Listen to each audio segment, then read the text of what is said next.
Yes, this is Rosal.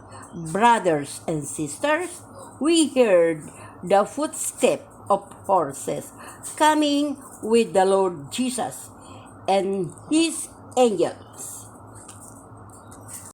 Hello, this is Rosal again, your evangelist.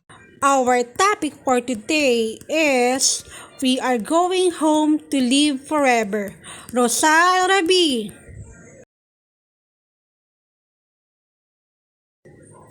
I think we are close to where we live forever. Ano ang dapat nating gawin para nakakatiyak tayo po ay pasok doon at nararapat po tayong manirahan kasama ang 3 persona ng Diyos? Number 1, dapat ay naniniwala tayo sa Panginoong Hesukristo na iniligtas po tayo niya. Number 2, at hihingi po tayo ng tawad sa mga nagawa natin kasalanan at hindi na po tayo magkasala. Number 3, tutulong po tayo sa gawain ng Panginoong Diyos. What we need to do to make sure we are in there and that we should live with the 3 persons of God. Number 1, we must believe in the Lord Jesus Christ who saved us. Number 2, we ask forgiveness for our sins and we will not sin again. Number 3, we will help in the work of the Lord God. We just follow Him.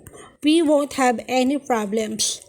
Ang katungkulan ng tao sa Diyos ay sumunod po tayo sa mga pinagbibilin niya at kagigiliwan po tayo niya at tiyak na ibibigay niya sa atin na makatira at makasama natin siya ng walang hanggan. The duty of man to God is that we obey His desires and He will please us and He will certainly give us to live and be with Him forevermore. The New Jerusalem and its passengers are going down together. The New Jerusalem.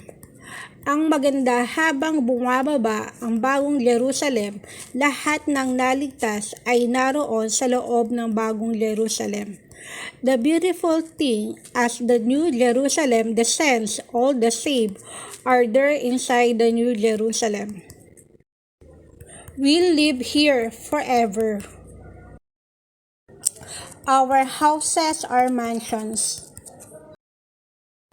If you have sinned, ask for forgiveness. Ano pa ang mga hinihintay natin? Wala na. Kundi handa po natin mga sarili, isama mga pamilya natin at mga kaibigan po natin. What else we are waiting for? We need to be ready with our family and friends. We have plenty of food and large mansion. It's nice to live there without bad people. Ang maganda doon ay wala ng masasamang tao, binago na silang lahat ng matitira doon. Mga pintuan ng bahay natin wala ng maraming kandado, maaaring isa lang. The good thing is that there are no bad people who have changed all of them to stay there.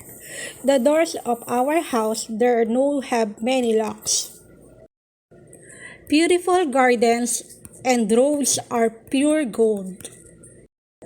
Wow, I don't have much more to say.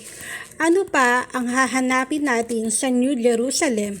Lahat-lahat ng gusto natin ay daroon na. What else can we look for in New Jerusalem? Everything we want is already there. Thanks. Watch, subscribe, like, and share too. From Angels Message in Rosal Rabi.